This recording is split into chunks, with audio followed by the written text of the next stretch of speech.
ومن أحسن قولا ممن دعا إلى الله وعمل صالحا وقال إنني من المسلمين. أعوذ بالله من الشيطان الرجيم. بسم الله الرحمن الرحيم. الحمد لله رب العالمين والعاقبة للمتقين ولا عدوان إلا على الظالمين. أشهد أن لا إله إلا الله وأشهد أن محمدا عبده ورسوله. أما بعد السلام عليكم ورحمة الله وبركاته. Hürmetlik aziz Müslüman qarindoshlarimiz, bugun har bir qaysingizlarga sunmoqchi bo'lgan darsligimizning temasi muhojirlar hijrat rayonida nimalarga diqqat qilmoq lozim va nimalarga ahamiyat berish kerak degan temada bo'ladi. Aziz qarindoshlarimiz, biz bu temani yuritish uchun mundaq 3 nuqtaga singib kirishimizga to'g'ri keladi. Bunun birincisi haqiqiy muhojirlar haqida kelgan bir ikki oyat yuritilib, aningdan keyin haqiqiy muhojir zodi kim? Muhojir deb kimni deymiz? Va shundaqla muhojirlar hijrat rayonida nima ishni qilish kerak? Qanday faoliyat, qanday mashg'ulotlar bilan shug'ullanish kerak? Mana bu haqda darsimizni yuritib bayon qilib o'tamiz. Ulug' Rabbimiz Allah subhanahu va taala va taqaddas Hashr surasining 8-oyatida lil fuqara'il muhajirin allazina ukhriju min diyarihim va amwalihim yabtaguna fazlan min Allahi wa rizwana va yansuruna Alloha va rasulahu ulaika humus sadiqun degan bir buyuk haqiqatni siz bizga o'tirg'a qo'ydi. Allah subhanahu va taala mana bu oyatning o'zida yurtlardan qo'g'langan, mal dunyolardan ayrilgan, faqir, kambag'al muhojirlarning o'ziga naqadar buyuk sharafning borligini, ularga shu o'lja g'animatlarningki bir hassining birlitqanligini bayon qilib kelib, bu muhojirlar yabtaguna fazlan minallohi va rizvana. Ular Allohning fazli marhamatini va Allohning haqiqiy rizoligini ko'zlaydi. Va shundaqla ular Allohning rasuliga yordam beradi. Ana shu kishilar bo'lsa, iymonida, e'tiqodida, davosida haqiqiy rostchil, samimiy mu'minlar deb bayon qilgan. İkinci bir oyatning o'zida ulug' Rabbimiz Allah subhanahu va taala Nahl surasining 41-oyatining o'zida mana vallazina hajaru fillah min ba'di ma zulimu lanubawwi'annahum fid dunya hasana va la ajrul akhirah akbar law kanu ya'lamun.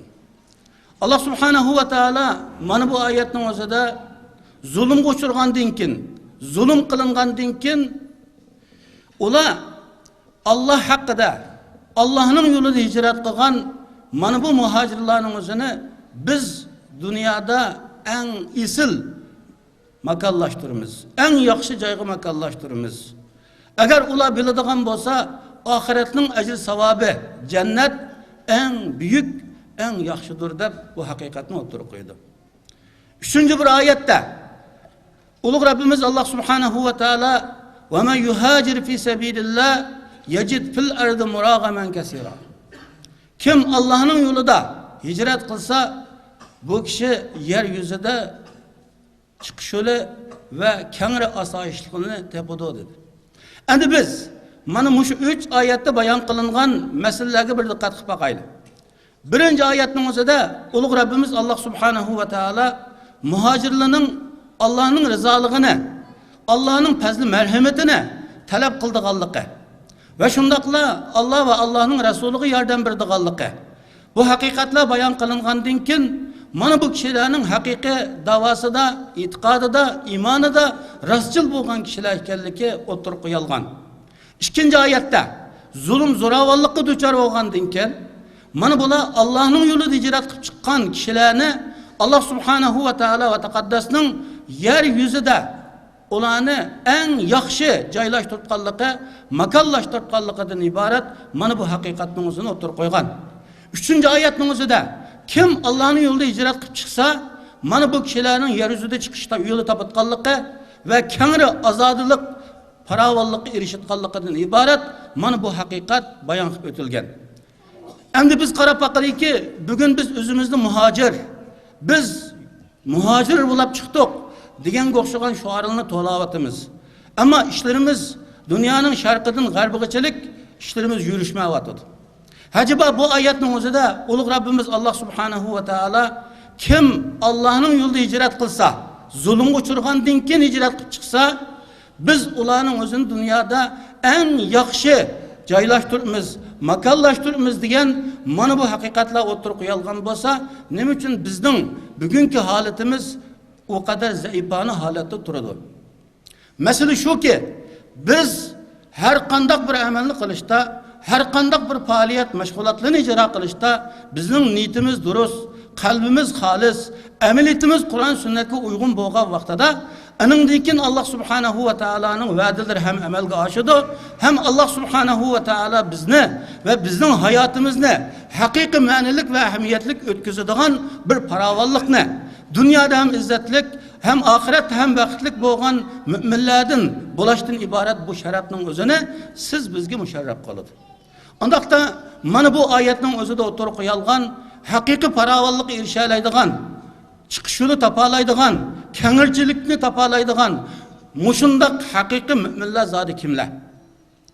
Biz haqiqiy müminning sifatlariga qaraydigan bo'lsak, Peygamberimiz Muhammedur Resulullah sallallahu aleyhi ve sellem özünün mübarek hadisinde el muhaciru ma hacera men hacera ma nahallahu anhu. Muhacir Allah subhanahu ve taala çekligen narsalarni terk etken, çekligen amellerden qo'l uzgan, xatoliklardan, gunoh ma'siyatlardan qo'l uzgan, iningdan yiroq turgan kishi haqiqiy muhacir deb bayon qilgan. Hattoki Ummu Anas radhiyallohu anhadan rivoyat qilingan bir hadis var. Bu anımız Peygamber aleyhissalatü vesselam'dan aldığı kelip, ya Resulallah, bana bir tavsiye kılsın iken, bana bir nasihat kılsın iken diye vaxtada Peygamber aleyhissalatü vesselam sen günah masiyetlerini, hatalıklığını terk etkin. Fe innaha a'zamul hicra. Aşı günah masiyetlerini terk etiş, hatalıklığından vazgeçiş ve onundan yirak duruş bu hicretinin en büyüğü de bayan kılgan. Qarab bakalım buradarlar. Biz özümüzü muhacir hesaplayımız. Ama bizde tonlulab hatalıklı mevcut. Her zaman gaybetten hali bulanmavatkan, her zaman kuruk sözlerden hali bulanmavatkan, her zaman vakitlerimizi bihudi gep sözlü bilen, bihudi iş meşgulatlı bilen ısraf kılıştın hali bulanmavatkan, birbirimizni aldavatkan, ya ki birbirimizden aldı keyine de her xil ösek sözlerini takıtıvatkan.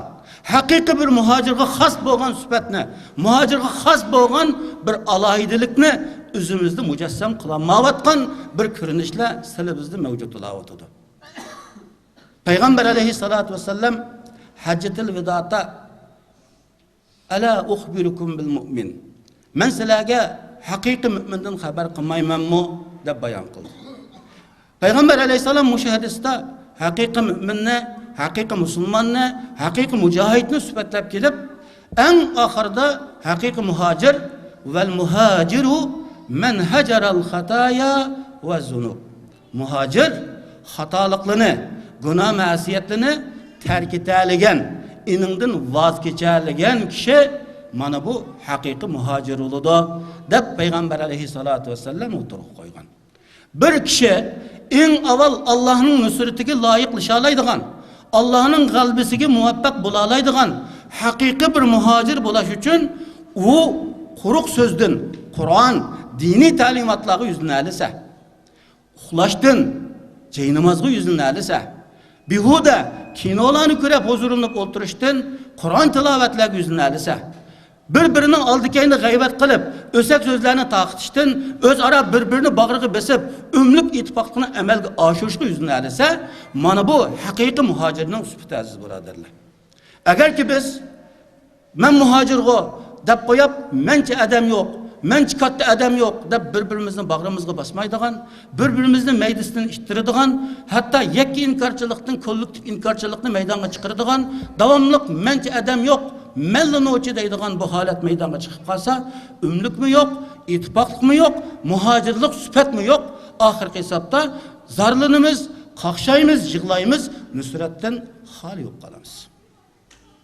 Bu bizning hayotimizda haqiqiy bir muhojirni bo'lishga tegishli bo'lgan sifatlar aziz birodarlar. Buning uchun muhojirlik bir vatanni terk etishga ham xuloslangan emas. Avval kufrni terk etib iymonga yuzlanish, azg'unlikni terk etib hidoyatga yuzlanish, ma'siyatni terk etib itoatga yuzlanishdan iborat. Mana bu amaliyatchanlikni biz amalga oshirgan vaqtimizda haqiqiy muhojirlik sifatini biz o'zimizda mujassam qilgan bo'lamiz va shundaqla haqiqiy muhojir, haqiqiy mu'min, haqiqiy musulmondan iborat mana bu holat bizning hayotimizda mavjud bo'lgan bo'ladi. Bu haqda nayt ko'p tayyorliklar bo'lgan, ammo biz mana bu haqiqiy muhojirning sifati degan bu nuqtalarda mushunchalik to'xtalamiz. Aziz qarindoshlar, biz amaliy temaning o'ziga kelib, zodi muhojirlar, haqiqiy muhojir gunoh ma'siyatdan qo'lish kerak ekan. Xatoliklardan yiroq turish kerak ekan, o'zini poklash kerak ekan, niyatini durust, qalbini xolis, amaliyatini Qur'on sunnatga uyg'unlashtirish kerak ekan. Ana o'g'il vaqtida zodi muhojirlar o'zi hijrat qilib chiqqan makonlarda, hijrat qilib chiqqan yerida zodi nima ish qilish kerak? Nimalarga ahamiyat berish kerak? Men bu nuqtani bundaq 5 turga bo'lib bayon qilaman. Birinchi aziz birodarlar, biz vatanimiz Sharqiy Turkiston tuprog'ida barlig'imizni yo'qotdik. Bundaq qilib aytgan vaqtida hammangizga ayon shariatning 5 maqsadi bor. Dal shu shariatning 5 maqsadi bizning vatanda qor qo'yoq oyoq osti qilindi. Dinni qo'g'dash. Biz na Sharqiy Turkiston tuprog'ida dinimizga ega bo'lmadik. Madrasalarimizga ega bo'lmadik. Biz ta'lim tarbiya da'vatlarimizga ega bo'lmadik. Hatto islomiy kimligimizga ega bo'lmadik. Hattoki bir islomchi ismimizga ega bo'lmadik. O tuproqning o'zida ayollarimiz chumparlardan ayrilgan bo'lsa, erkeklarimiz tashqi jihatda soqollaridan, islomiy kiyimlaridan ayrildi. Madrasalardan ayrildik, maktablardan ayrildik. Eng oxirida aşu din düşmanları sizle bizni fikri almaşkan, ruhi almaşkan, aklı almaşkan, xitaylaşkan bir insanlarını meydana çıkırış için tırşıvatkan. Muşundak bir tupraqның o'zidan biz hicret qilib, mana bugünkidek hem davet anlayalaydigan, hem davet qılalaydigan, hem ballarımızı o'qitalaydigan, hem özümüz o'qish uchun sharoit ba o'qalaydigan barcha imkoniyatlar qo'limizda mavjud bo'lgan, mana muşundak tuproqlarga biz ko'chib keldik aziz birodarlar. Anda o vaqtda biz bu makonga kelgandan keyin zodi nimalarga diqqat qilmoqimiz, nimalarni qilmoqimiz, qanday qilgan vaqtda haqiqiy bir muhojirda bo'lishga tegishlik, bir muhojirda mavjud bo'lishga tegishlik bo'lgan sifatni o'zimizni mujassam qilib, boshqalarni ham haqiqiy ta'sirlantira olishimiz. Xuddi payg'ambar alayhisolatu vasallamning ayni vaqtida Makka tuproqlarini tashlab Madinaga hijrat qilib chiqqan va ya uningdan burun Habiston tuproqlariga hijrat qilib chiqqan sahobalarga o'xshash boshqalarni ta'sirlantirib, musulmon degan bu qadar axloqliq, musulmon degan bu qadar va'dada tura oladigan, musulmon degan bu qadar samimiy rostchil bo'lgan ajoyib kishilar ekan bu deb ta'sirlanib, islomni ularning ig'zidan emas, amaliyatidan ko'rib islomga yuzlangan mana bu holatlarni biz o'zimizning hayotida, o'zimizning amaliyatida ro'yobga chiqara olamiz. Biz mana bu holatlarda birinchi bo'lib aziz qarindoshlarimiz hijrat makonlarida o'zaro umlikka diqqat qilmoq lozim. Biz nega borayli? Dunyoning qayerga borayli? Biz chechilibla, tarixdek chechilib o'tadigan ishimiz bo'lib qolsa, bizni yurtdan qo'g'lagan, bizni shu yurtning o'zida yashash imkoniyatidan mahrum qilgan, bizni ham ularning changalaridan chiqib ketgandan keyinmi har zaman iz qo'g'lab nagili olsak bizni sesishning kuydi olgan, bizni bo'lashning kuydi olgan, bir-birimizga ishonmaydigan, bir-birimizni qabul qilmaydigan, bir-birimizni qo'llab quvvatlamaydigan, bir-birimizga itoat qilmaydigan, bir-birimizning yaxshi gapini qilib, chiroyliqcha bir musulmonlik umlib ittifoqni amalga oshirmaydigan, mana shunday bir muhitni paydo qilish uchun tirishayotgan din dushmanlarining yanalam bizni nagili orayli bo'sh qo'ymaydi. Biz 100 yillarning bu yoqida Sharqiy Turkiston tuprog'idan Uyg'ur musulmonlar o'xshamagan shaklda hijrat qilib chiqdi. Ta hala bugunga kelgan qadar dunyoning qayerga berib men bu da'voga aralashmaydim. Men zaten Uygur emas deb yaşaganlığımı hiçbir kaçan ulağı düşmanlık nazarıyla qarmayt qayşı olmadı. Hemmigi düşmanlık nazarıyla qarab geldi. Hemmini bir-biriga ishonmaydigan qilish uchun tirishib keldi. Hatta Afg'onistonda ham shundoq bo'ldi, Suriyada ham shundoq bo'ldi, bugun Turkiyada ham shundoq bo'layotdi, Misrda shundoq bo'ldi, Saudiyada shundoq bo'ldi. Butun dunyo miqyosida biz u zalim, zo'ravon, tajovuz kuchlarni düşmanlik sepidan chiqarayotgan, düşman degan tunishdan yiroqlab ketgan taqdirdami, u hech bir zaman bizni düşmanlik daftaridan chiqarayotgani yo'q. Buning uchun biz birla noktaga alayda diqqat qilmoqimiz lozim ki aziz birodarlar, o'zaro umlik ittifoqlikqa diqqat qilmoqimiz lozim. Payg'ambarim Muhammadur Rasululloh sallallohu alayhi va sallam haqiqiy mu'minning sifatini bayon qilgan vaqtida mu'min uyultashdek bo'ladiganligini, bir binoga o'xshash bo'ladiganligini sifatlagan. Innal mu'mina lil mu'min kal bunyan yashuddu ba'duhu ba'da. Mümin bəyini bir binaga o'xshaydi. Onun bəsini çingitadi, bir-birini kuchaytiradi. Bu ishda emas, ümidsizlantiradi emas, bir-birini qarlab, bir-birini ayıplab, bir-biriga nisbatan har turli to'lini atib, sistish uchun emas, balki bir-birining rolini joriy qildirish uchun, ortiqchiligini joriy qildirib, kamchiligini tuzish uchun, xatoligini yuyib, uni haqiqiy bir muhojir mu'minga loyiq bo'lgan sifatni uningda mujassam qilish uchun tirishqanligini Payg'ambar alayhissalatu vassallam mana bu muborak hadisda o'tirib qo'ydi. Buning uchun ulug' Rabbimiz Alloh subhanahu va taolo va taqaddas Ali Imron surasining 103-oyatida wa'tasimu bihablillahi jami'an va la tafarraqu. Sizlar umumizlik Allohning ag'amsiga eslanglar. Parcha-parcha bo'lib ketmanglar. Tapriqa bo'lib ketmanglar dedi. Aziz qarindoshlar, bir patqaqa petib ketgan odamni qutuldirish uchun tang patqaqa sakrash kerak bu yoki uning ag'amchi tashlash kerakmi? Ulug' Rabbimiz Alloh subhanahu va taolo siz bizni petib ketgan patqaqdan qutuldirish uchun mana bu islomdan iborat, Qur'on, hadisdan iborat bo'lganini siz bizga tashladi. Biz buni ching tutmoqimiz lozim. Biz mana bugun kunda birsimiz o yoqqa tortib birsimiz bu yoqqa tortib birsimiz uni da'vatgan, birsimiz buni da'vatgan. Mana mushundaq taparqachilikning oldini olmoqimiz lozim. Taparqachilik nereden keladi? Men degan chaqda maydonga keladi. Shayton alayhi la'na ayni vaqtida men dedi-da taparqachilikni boshladi.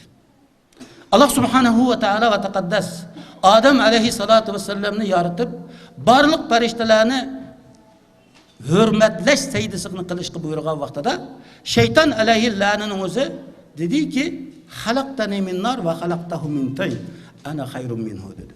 Sen meni o'tdan yaratding, uni loydan yaratding, men uningdan yaxshi dedi. Bugun tafriqchilikka sabab bo'layotgan barliq amillar men deganlikdan maydonga chiqyapti.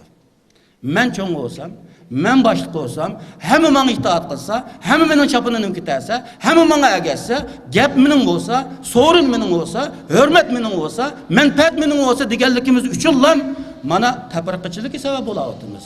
Hech bir zaman o'zimizning ko'z o'ridan tushib, ixlosmanlik bilan mayli yuqoriga chiqayli, mayli tuvanga tushayli, mayli boshliq bo'layli, mayli tobi agashchi bo'layli, ammo xolis bilan bu millatga xizmat qildigan, xolis bilan bu dinga xizmat qildigan, xolis bilan bu ummatning manfaati uchun harakat qildigan bir musulmonlik ruhni o'zimizda mujassam qilgan vaqtimizda ma taparqachilikning oldi elinib qoladi aziz birodarlar. Ammo taparqachilikka birdan bir sabab bo'lgan narsa men mana bu sebep bo'layotdi. Ulug' Rabbimiz Alloh subhanahu va taolo barliq mu'min musulmonlarni va la tafarraqu degan buyruq bilan ixtiloflashmanglar, taparqa bo'lib ketmanglar, bo'linib ketmanglar degan mana bu xitobni beryapti. Hatto ulug' Rabbimiz Alloh subhanahu va taolo fikrda, e'tiqodda, yo'lda taparqa bo'lib ketgan Yahud xristianlarning yo'llaridan siz bizni ogohlantirib Sura Ali İmran'ın 105. ayetinde وَلَا تَكُونُوا كَالَّذ۪ينَ تَفَرَّقُوا وَاخْتَلَفُوا مِنْ بَعْدِ مَا جَاءَهُمُ الْبَيِّنَاتِ وَأُولَٰئِكَ لَهُمْ عَذَابٌ عَظِيمٌ. Selam. Olağı uçuk vakit gelgendiğin için birbirine karşı teprika olup ketken. Türlük ihtilaf, ziddiyet, bölünüşlerini ortaya çıkargan, ihtilaflaşkan, ma Yahud Hristiyanlığa okşaş bulmanlığa davet ediyor. Yani şu insanlar olağı en katı azabba davet ediyor Allah Teala. Aşundaq ixtilaflaşıp, birisi o yoqqa tatqan, birisi bu yoqqa tatqan, meningcha deb mana mushundaq tafarruqliqni, bo'linishni, ixtilofni va uning urg'ini chechayotgan Yahud xristianlarini tilga olib turib, islom ummatining, musulmonlarning ashu Yahud xristianligiga o'xshash tafarruqi bo'lib ketmasligi uchun siz bizga buni bayon qilib turibdi. Shuning uchun Alloh subhanahu va taolo yana bir oyatning o'zida "Va la tanaza'u fatafshalu va tazhaba rihukum wasbiru innalloha ma'as sabirin." Sizlar tatalash qilmanglar, ixtiloflashmanglar, kuchingni ketadi. Kuchingni ketadi va tazhaba rihukum yelingni chiqadi. Fatafshalu mag'lub bo'lisizlar, kuchingni ketadi. Wasbiru innalloha ma'as sabirin. Chidanglar. Allah subhanahu va taala chidag'uchilar bilan, bardoshlik berguchilar bilan birga. Bu yerdagi sabr nima aziz birodarlar? Qaqshash emas, chidab turib Alloh rizoligi uchun yo'lni davomlashtirish. Chidab turib oldi qarab menish. Agar bu haq yo'lda, bu davoda bizning bir putimiz ayrilgan bo'lsak, bir putni menish. Bir qo'limiz ayrilgan bo'lsak, yana bir qo'l bilan o'milab bo'lsin bu davoni oxirgichilik menish. Mana bu sabrning buyuk ifodasi aziz birodarlar. Putimiz shunda tikan kirib bo'lguncha zarlanmagan, qaqshamagan, davo qilmagan, demagan, shikoyat qilmagan bir odam qolmaydi. Bu sabr emas. Allah rızası uchun biz bu yo'lda borgan bo'lsak, Allah rızası uchun hijrat qilib chiqqan bo'lsak, Allah rızası uchun biz hattoki bu davoni qilib borgan bo'lsak, bu yo'lda xavf bor, xatar bor, qiyinchilik bor, musibat bor, tuhmat bor, hatto turli haqoratlar bor. Ammo biz buni pisat qilmasligimiz kerak. Shuning uchun aziz qardoshlar, biz hijrat rayonida birinchi bo'lib ixtilofni tugatishimiz, birlikni amalga oshirishimiz kerak. Umlik ittifoq bo'lgan vaqtimizda biz mana bu yerning o'zida o'zimizning mavjudligini ham saqlab qola olamiz, avlodlarimizni ham to'g'ri bo'lgan islom aqidasi bilan yetaklab manga olamiz, hatto o'zimizning ona tilining ayrilib ketmasligi uchun asos sola olamiz. Til almashdi, fikr almashdi aziz birodarlar. Bir millatning zavalligi yuzinish uchun eng avval u millatning til almishi, uningdan keyin uning fikr almishi. Xitoy nima uchun qo'shtirliq ma'arifni yo'l qo'ydi? Nima uchun Xitoy tilini majbur tanlayotdi? Chunki bizni Xitoycha fikr qiladigan inson yetishtirishni shunday qilyotdi. Biz eng avval o'zimizning mavjudligini saqlab qolish uchun ana tilimizni saqlab qolish kerak. Buning uchun farzandlarimizni ana til bilan tarbiyalash uchun umlik ittifoq bo'lgan chig'imizda o'zimizning xos ma'arifimiz, xos tarbiyalaydigan madrasalarimiz va shundaqla tarbiyalaydigan manhajlarimizni maydonga chiqarg'ili bo'ladi. Agar umlik ittifoq bo'lmasa, hammamiz o'zi bilgancha yashab, hammamiz o'zi bilgancha ish qilib, eng oxirida kelajakda avlodlarimiz mening dadam Uyg'ur ekan-toq, men endi mushunaq yashab turdim deydigan bir avlodlar maydonga chiqib qoladi. Bu bexatarlik. Shunga bugun Türkiye tuproqlarida, mayli Yevropa, mayli dunyoning qayerda yashagan barliq Uyg'ur musulmonlar eng avval umlik ittifoqligini amalga oshirmoqimiz lozim aziz birodarlar. Peygamberimiz Muhammed Resulullah sallallahu aleyhi ve sellem'nin bir mübarek hadisi var. 3 xislat var. Bununla müminin kalbi asla xiyanat qilmaydi dedi. Asla xiyanat qilmaydi bununla. Bunun birisi ihlasul amel lillahi azza ve celle. Amelni Allah rızalығы için halis qilish. İkincisi ve nasiha li ulatil muslimin. Müslümanların yol başçılarına samimi sadık buluş ve onlara doğru nasihat qilish yo'llarini elib berish. Üçüncüsü luzum cemaatehum. Müslümanların birligini lazım tutuş. Biz birlikni lazım tutyapmiz mı?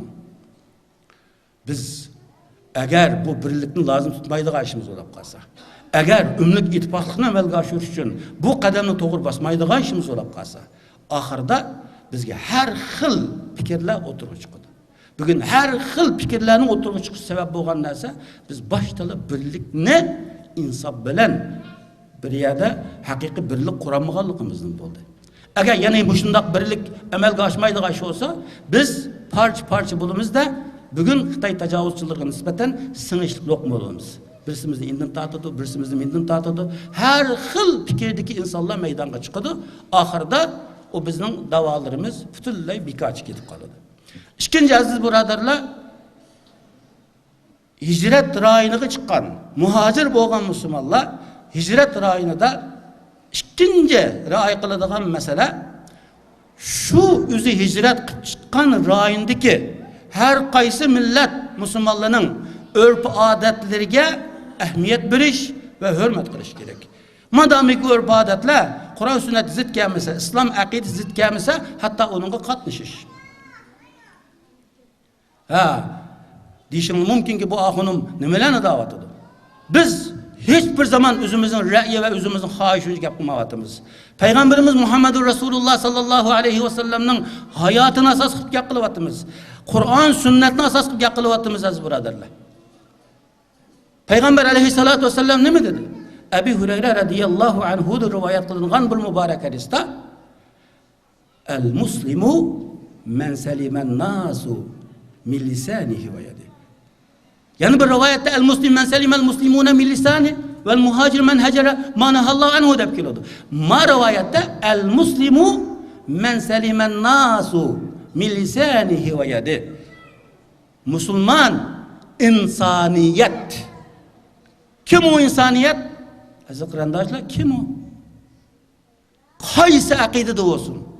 Yer sharida inson taifasi insaniyet tahdid ko'radi. Er olsun, ayol olsun. İnsaniyet onun tilidan, koludan emin qalgan kişi Müslüman.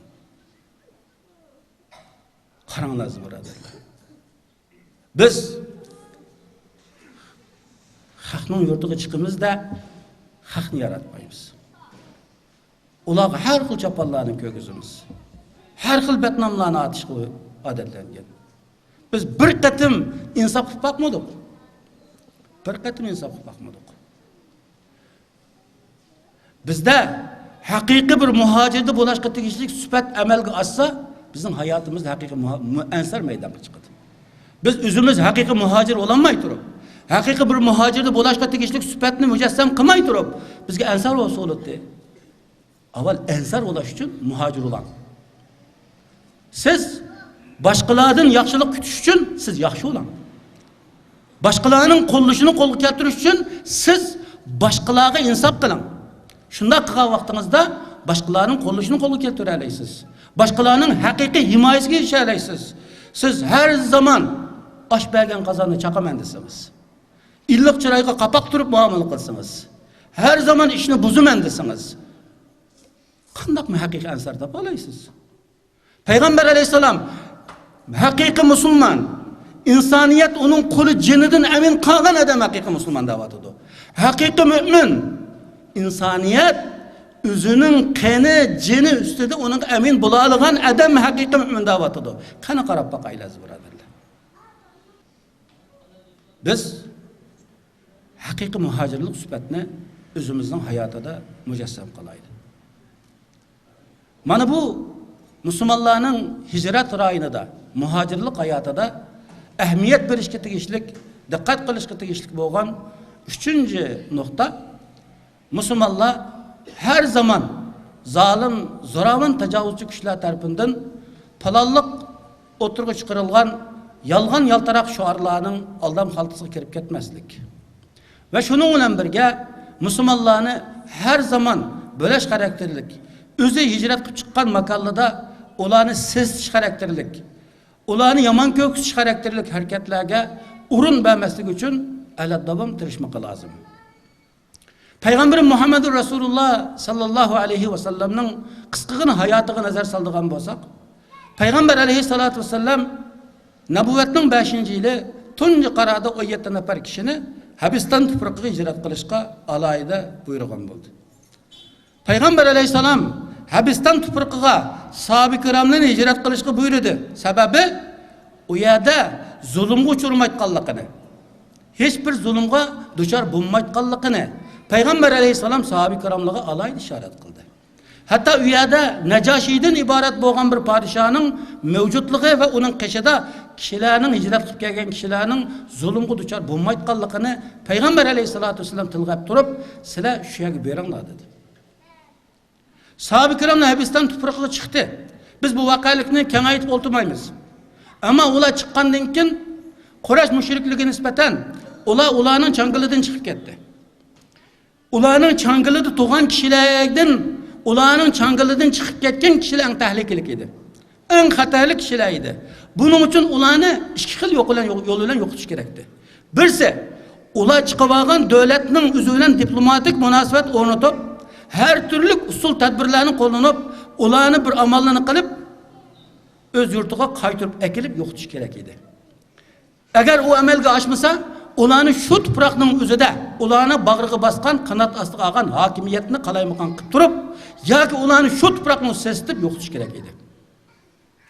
Bunun her birisini Quraysh müşrikleri önümlük iş kısaldı. Qurayshlarning ichida intayin natiq, diplomatik munosabatga intayin ustun bo'lgan Ömür ibn As'ga o'xshash, Abdullah ibn Rabiyaga o'xshash, hatto Ömür ibn As'ning Najoshi bilan bo'lgan aloqalari quyuq edi, savdo tijorat sabablari.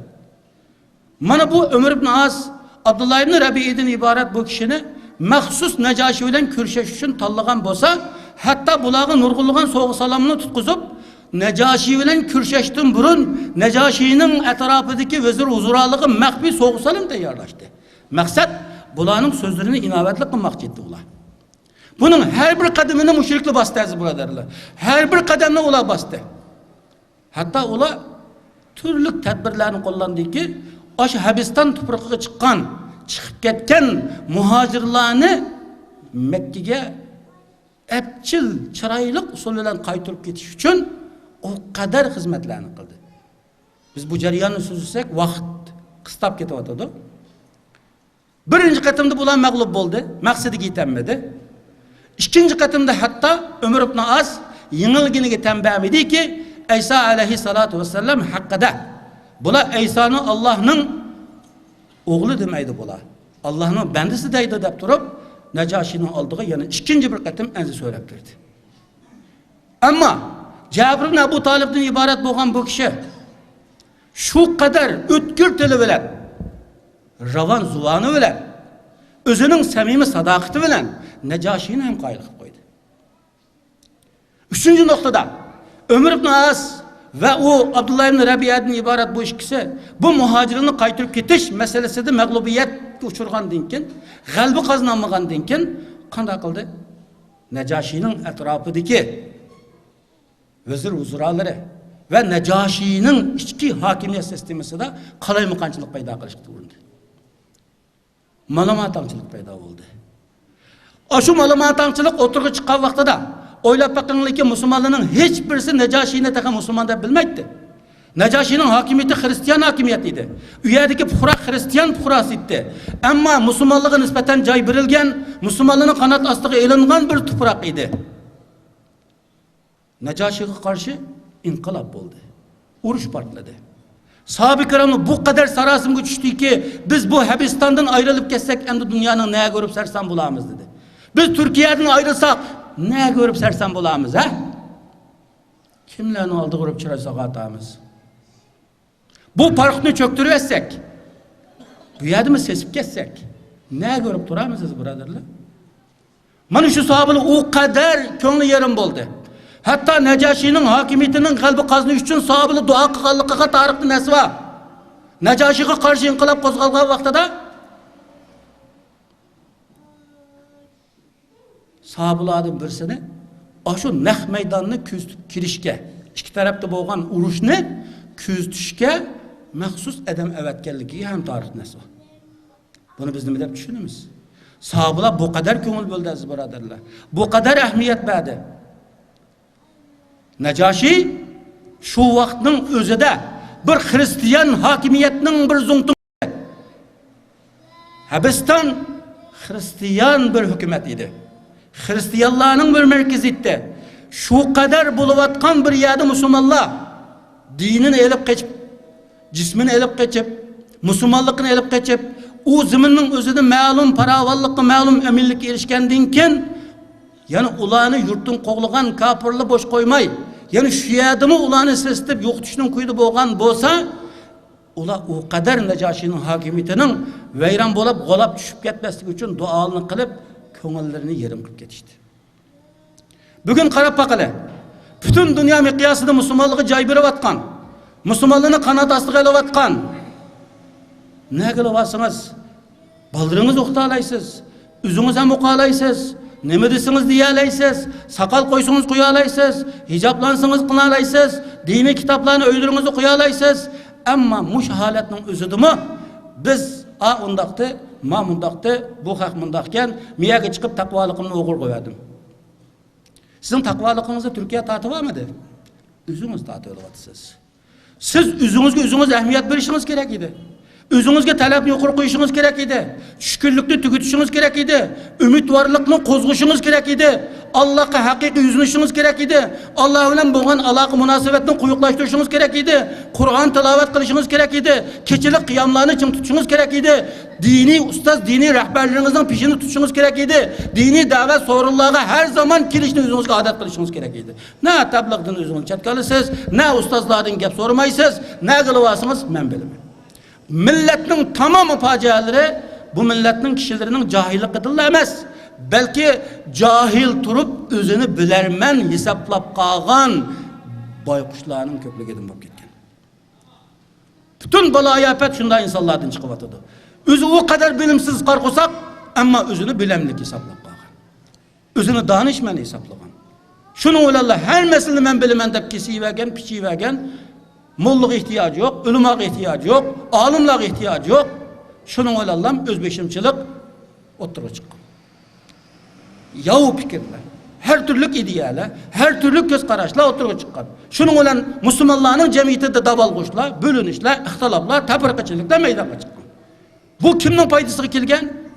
Xitay tecavüzçilerinin paydası kelgen. Xitay davamlılıksız bizden ümit kıldığına bu. Biz birbirimizge işenmesek, birbirimizni qo'llamasak, quvvatlamasak, o'z ishimizdan chiqqan ahli ilm, peshiva ustozlarimizni e'tiborsizlashtirsak, Xitoy mana buningdan birdan-bir maqsadi bu. Tarixdan buyon Xitoy 3 xil siyosatni izchillashtirib keldi. Birisi jamoatdan ayirish, ikkinchi birisi ishonchidan ayirish, uchinchi birisi nimadan ayirish? Iqtisoddan ayirish. Bugun o'ylab boqinglar birodarlar. Tayyorta bo'lib ketdik. Biz bir amanetni üstümüzge yüzüp çıkardı biz. Üstümüzde en ağır bir amanetni yüzüp çıkarmız. Yelkimizde acayip ağır bir amanet var. Bizim bugünkü ahvalimiz dünyadaki hiçbir Müslüman ahvalı okşamaydı. Ne Palestinlik'e, ne Afganlık'a, ne Irak'lık'a, ne Suriye. Hiçbirisine okşamaydı. Biz yer şarının bütün bir Müslüman millet üzül kesil tazılınıp etiliş aldığı turvatkan muşundak bir şaraytta biz yanılı birbirimizi kollamasak, özümüzden pişivalarımızın peşinde tutmasak, iş ilgilerimizge ergeçmesek, yan olanı sesişini kuydumansak, Xitayning sızgan sızıqı ve olanı planı ucu iş kılan bolumuz az buradarlar. Bunun hemmisi şu zalim, zoravan, tecavüz kişilerinin menfaati kelgenden başka şey olmaydı. Allah seni bizden saklasın. Peygamber aleyhissalatu vesselam'nın başka hayatları qarab bakalım. Peygamber aleyhissalatu vesselam Taif tutuklığına ne için çıktı? Çünkü Peygamber aleyhissalatu vesselam İslam için, dinin çınıyış için, Müslümanların hatırcam bir caylaşıp durup dinini ve dini itikadının yamrap, yıldız tartış için bir makanga ihtiyacı vardı. Habistan Mekke'ye nispeten bir kadar Irak idi. Çünkü ikinci bir rayınga hicret kılıp çıkkandan keyin o peygamberin üstündeki yeni bir amanet var. Hicret kılıp çıkıp ketkendik kıllar, benim boz kusaldım ben Mekke'den deydi kaç yoktu. Çünkü o amanetti, onu azat kılması olmaydı. Onu şu Kureyş kafirlerinin çangalıdan kutkuzuş gerek idi. Peygamber aleyhisselam Taif'ten demiş çıktı. Yardım talep sorup çıktı. Man yardım verin Allah, beni himaye hastalığa alınma dedi. Lakin himaye kıldı mı? Yardım verdi mi? Beğenmediniz buralarla. Peygamber aleyhisselam her katımlık hac murasimida dünyanın taraflarından kelgen kişiler bilen mahbi alaq o'rnatıp meni qo'g'danglar. Kim meni qo'g'daydi? Kim meni himoya qiladi? Nima uchun bu lafzlar ishlatildi? Çünkü bir Müslümanga nisbatan, bir muhacirga nisbatan avval uningda putirab turalg'idek xotirjam bir makan hozirlanish kerak. Xotirjam bir makan bo'lgan vaqtida yuqorida biz degan umrlik ittifoqlik amalga oshadi, birlik amalga oshadi. Aningdan keyin yurtning qo'g'ligan zolim, zo'ravon, tajovuzchi kuchlarga qarshi harakat qiladigan imkoniyat ham maydonga keladi. Putirab turalg'idek xotirjam o'rningiz yo'q. Havoda uchib yurib nima ishni qilamiz? Dep bakinglar, nima ishni qilamiz? Hiç kılamayız. Peygamber aleyhissalatu vesselam hatta ki Medine tuprağına çıkıştan burun, hicret kılıp miladi 622 yılı çıkıştan burun, Peygamber aleyhissalatu vesselam tunca akabetul beya, ikinci akabetul beya, bunun her birisi de Peygamber aleyhisselam nime beyatlarını aldı? Peygamberini himaye kılış, Peygamberini himaye kılış, Peygamberini kanat astı kılış, ikinci akabe beyatı del şu. Peygamberini himaye kılan küne, ulağı bütün dünya karşı durdu. Şuna beyat-ı rical deyilgen. Bugün biz himaye kılınıptık birileri terpedin. Nemişler ulağı oturdu? Birinci terörizm makanı qarlaydı koydu Xitay. Taşqi jihat soda alaqamız va uva buva degende qilgan bilan nemişlar ulağı oturdu birodarlar. Peygamber aleyhisselam Medine tuprağına hicret qilib keldi. Medine Peygamber aleyhisselam hicret qilib kelgan vaqtida u yerda mushriklar bor edi.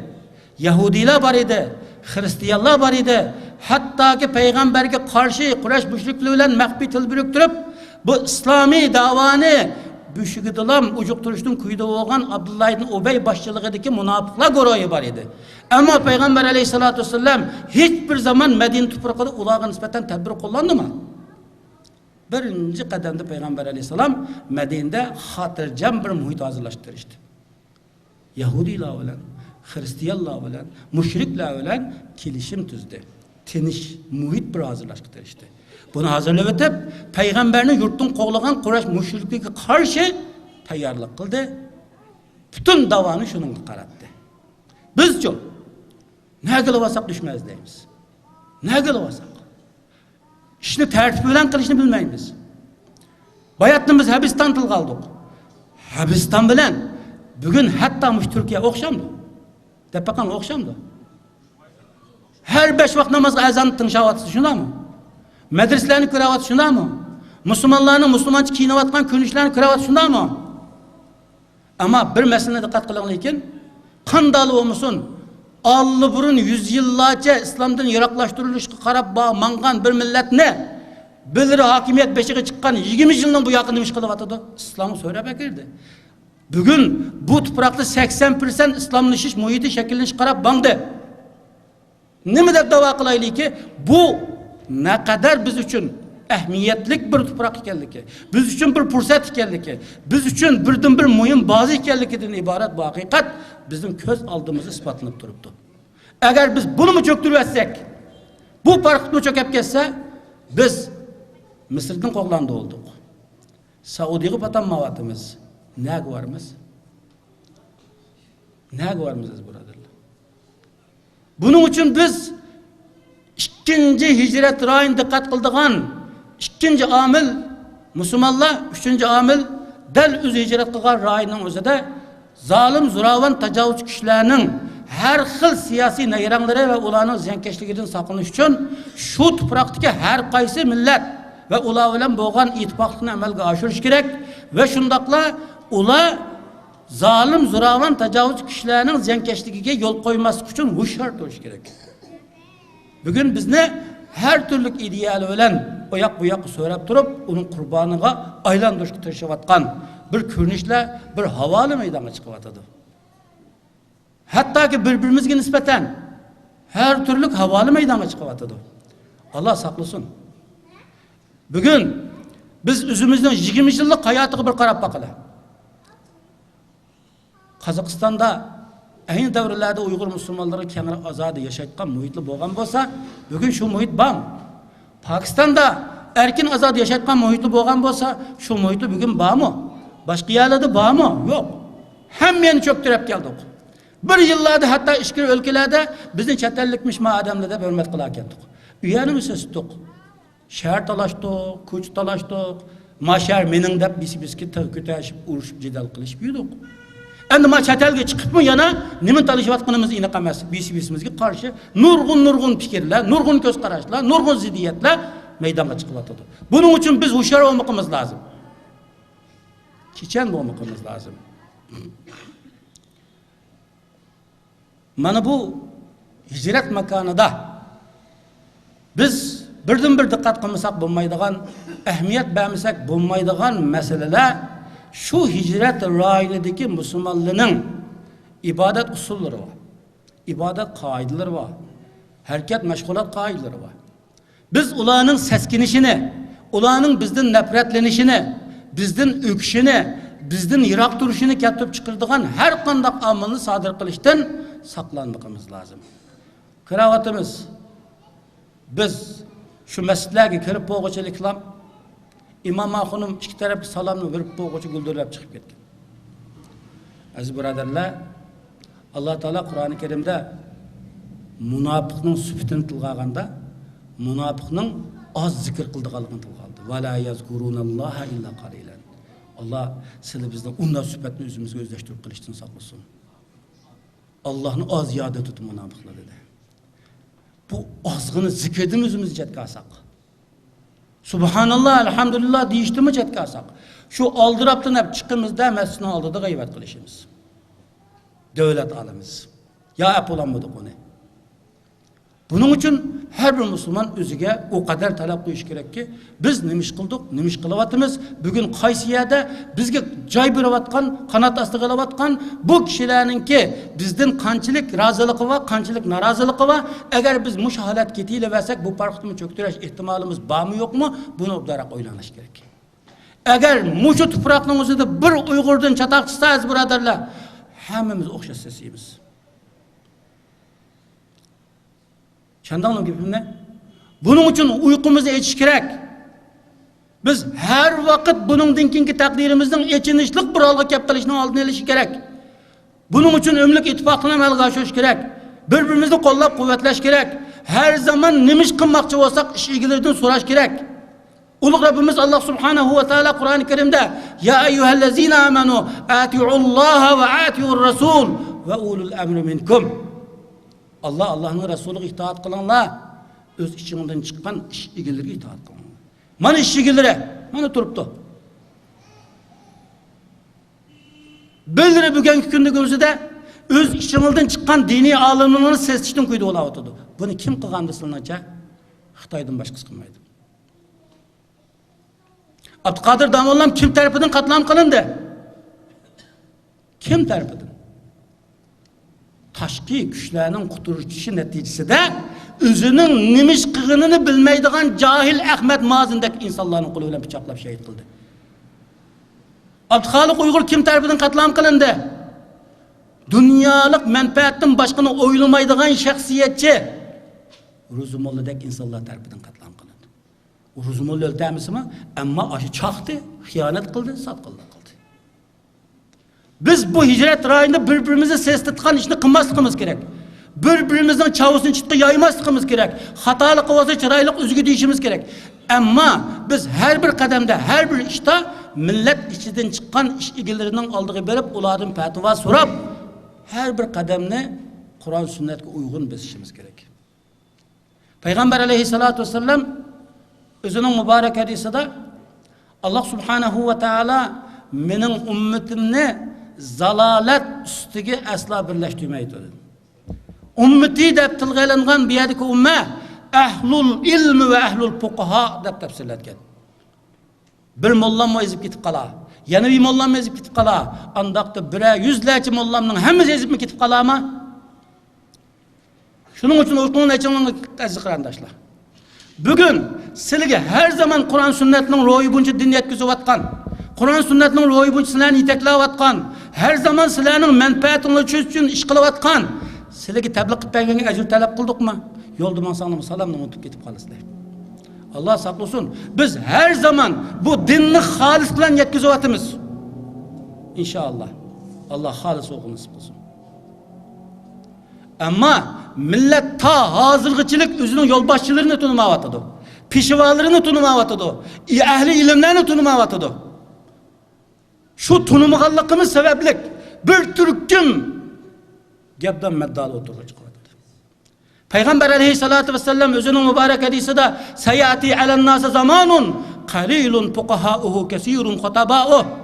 İnsanların beşiği şundak bir küller keletken ki o küllerde ma milletki ma ümmetki yürküdün küçülünüp küynediğen hakiki ehlil ilimni tügep gebden meddalı oturduğu çıkıyordu diyendi. xuddi shu davrga kelib qolgandek tuyg'ularda bo'lyapti. Payg'ambar alayhisalom inna bayna yadayissa ayyamun yanzilu fiha al-jahlu va yurfa'u fiha al-ilmu va yaksuru fiha al-haraju degan edi. Qiyomatdan ilgari shundoq bir kunlar o'tirg'i keladi. Bilimsizlik xud osmondan yomg'ir yoqqandek yoqadi. Qarang'ilma bilimsizlikni. Barliq baloya afat shu bilimsizligimizdan chiqyotadi. Barliq baloya afat bilimlik ish egalarining peshin tutmaganligimizdan chiqyotadi. Va yurfa'u fihal ilm, ilm ko'tarilganligini payg'ambar alayhisalom tilga olgan. Haqiqiy ilm. Ammo biz o'z ichimizdan chiqqan peshvolaning peshin tutqunimizda, birinchi umlik ittifoqini amalga oshirganimizda, ikkinchi bir musulmonga xos bo'lgan sifatni, bir mo'minga xos bo'lgan sifatni amalga oshirib, biz qayerda turaylikki, shu tuproqdagi musulmonlarga yaxshi ta'sir berishga tirishgan chig'imizda, uchinchi din dushmanlari, zolim, zo'ravon, tajovuz kuchlarining ziyonkashligidan saqlanish uchun hushyor turgan chig'imizda, to'rtinchi o'z ishimizdan chiqqan diniy ustozlar va diniy peshvolaning peshin tutgan chig'imizda, beshinchi biz har vaqt bir-birimizga mas'ul, bir-birimizga ega chiqqan chig'imizda inshaalloh biz hijrat rayonlarida ham o'zimizning mavjudligini saqlay olamiz, ham shundoqla biz o'zimizning buningdan keyingi da'volarimizni, buningdan keyin Qur'on sunnatga uyg'un harakatlarimizni to'g'ri ravishda davomlashtirib menishga muvaffaq bo'la olamiz.